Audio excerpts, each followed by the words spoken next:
Let's start this story out 2 days ago. This morning we're headed back to Chattanooga, and then after that we're going home. So today we're at Hamilton Place Mall, and we're gonna do an escape room here at All In Adventures. That's it for up here. We completed it with maybe 2 seconds left on the clock.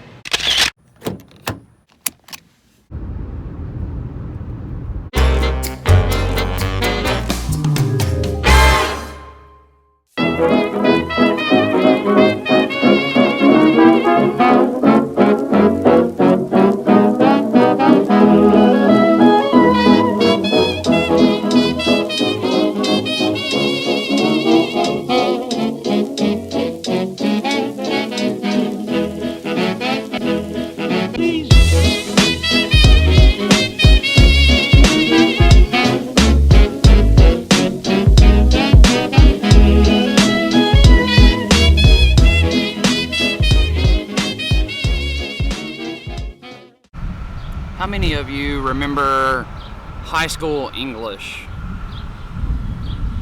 Well, in my high school English class, one of the books that we had to read was To Kill a Mockingbird. Today, I am in Monroe, Alabama, hometown of a well-renowned author by the name of Harper Lee. Harper Lee wrote the book To Kill a Mockingbird. Harper Lee also won the Pulitzer Prize for her book To Kill a Mockingbird. Not only is this her hometown, there was a movie made based on the book. There was a courthouse scene at the very end of the movie. This building that you see right here behind me is that courthouse. It was not filmed here, but the people from Hollywood came and they recreated this courthouse on the inside. It's 100% exactly the same as it is inside of this building. Not only did Harper Lee and To Kill a Mockingbird come from Monroe, but Truman Capote, who was Harper Lee's best friend, Cynthia Tucker, Mark Childress, and a few other respected writers all came out of this one area of Alabama. In 2015, the To Kill a Mockingbird author Harper Lee also posted the second part, or part 2 of To Kill a Mockingbird, called The Watchman. She died 7 months later after the release of The Watchman. It's a pretty interesting book. Now we're gonna go inside and check out the courthouse now. I don't know, these guys might hang out here while I go check out the courthouse.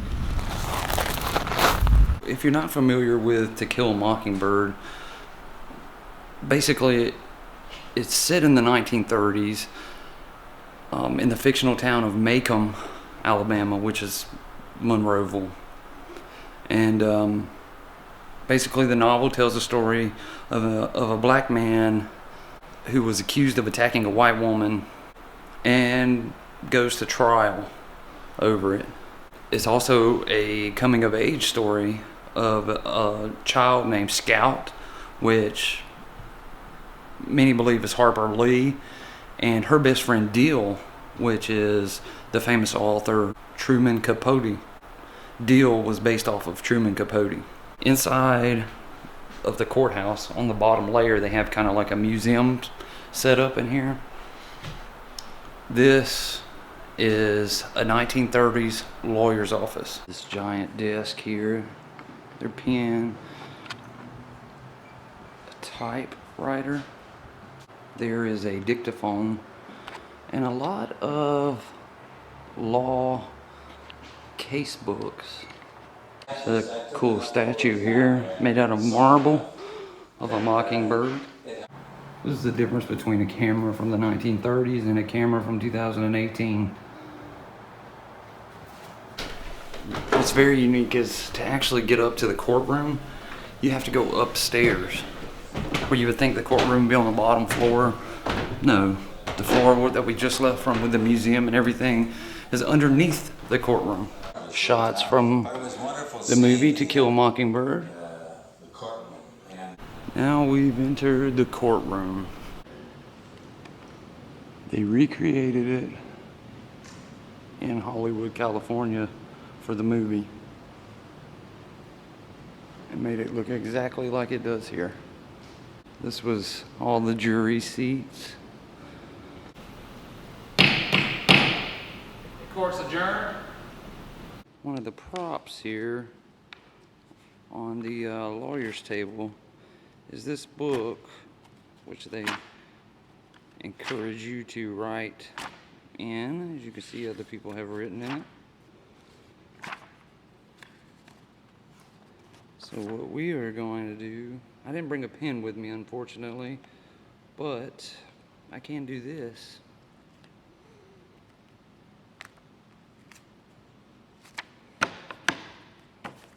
How about that?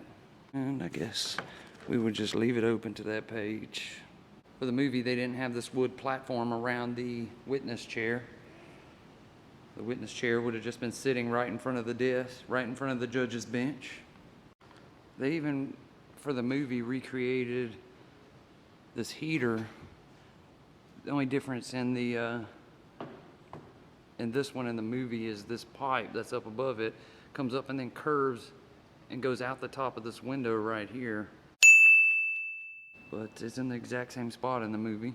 The scene where he's about to find the verdict and they show up into the rafters and show everybody. That shot is from right here. You can see the doorway there in the shot.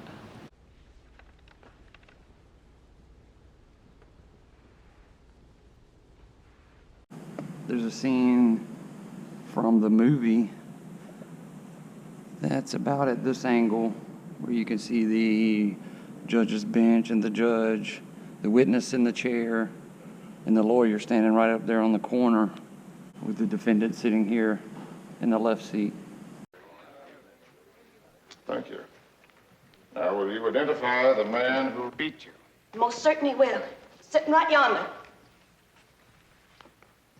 When they say he was found guilty, the jury person is standing right here next to this rail, talking to the judge who would have been sitting right there. And the defendant is right here standing up. What is your verdict? We find the defendant guilty as charged.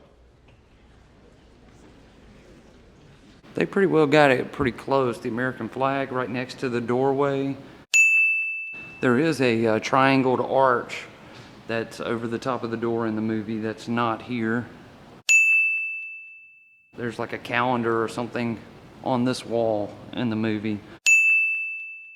But it could have been there in the 1930s. In fact, there's actually a nail there, so there actually might have been a calendar here. There's a spot, a nail in the wall for one. After the jury gives him the guilty verdict, the judge gets up and exits through that door. Gentlemen, this jury is dismissed.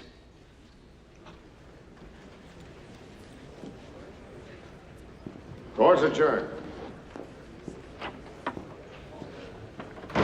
There's a shot right at the end from this angle as the lawyer is packing up his stuff, preparing to exit. And there's all kind of people up here in these rafters just standing there watching him.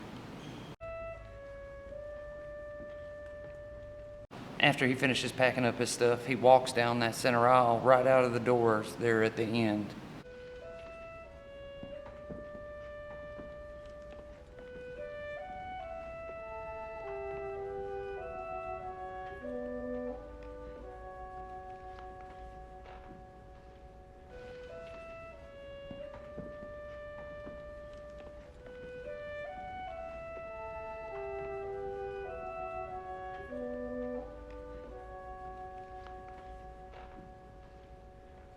We are now on the upper deck, the balcony area, where all of the people were looking down onto the courtroom. What is your verdict? We find the defendant guilty as charged. There's a few shots from this angle here as everybody's leaving, as the jury is leaving the courtroom.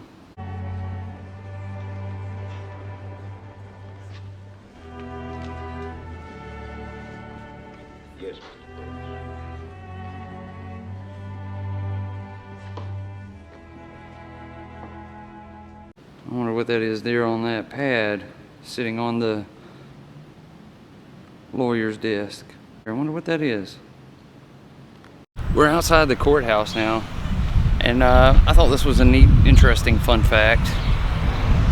This building right here behind us at one point in time was Morgan Furniture. Morgan Furniture was owned by the Truman Capote family. Very interesting.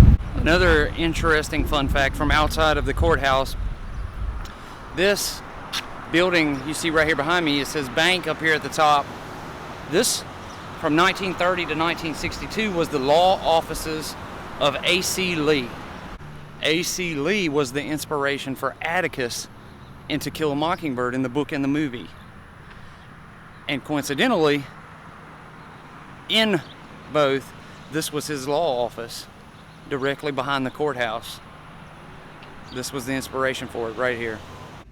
There's a pretty cool mural here on the wall representing To Kill a Mockingbird from 1930. Just about 3 blocks away from the courthouse is this placard here, which indicates that this section of ground, this brick outline that here that you see as a wall, this was the Truman Capote home. This is where he lived as a child growing up. And directly beside him right now, there's a walk-up diner here, is where Harper Lee was born and grew up. They were neighbors. That's why Harper Lee and Truman Capote had such a close friendship. They lived right next door to each other throughout their entire childhood.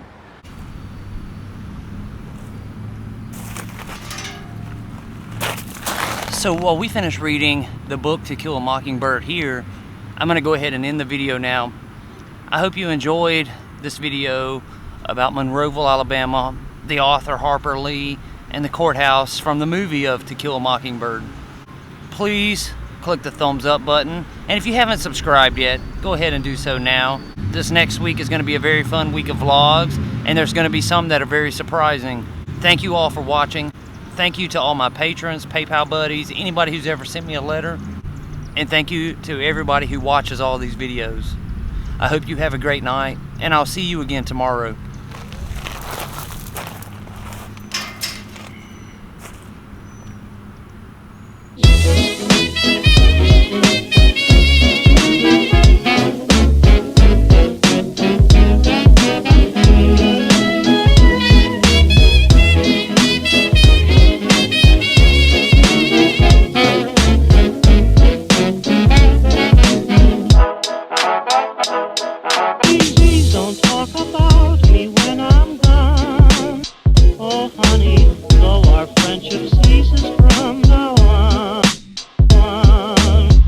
Don't talk about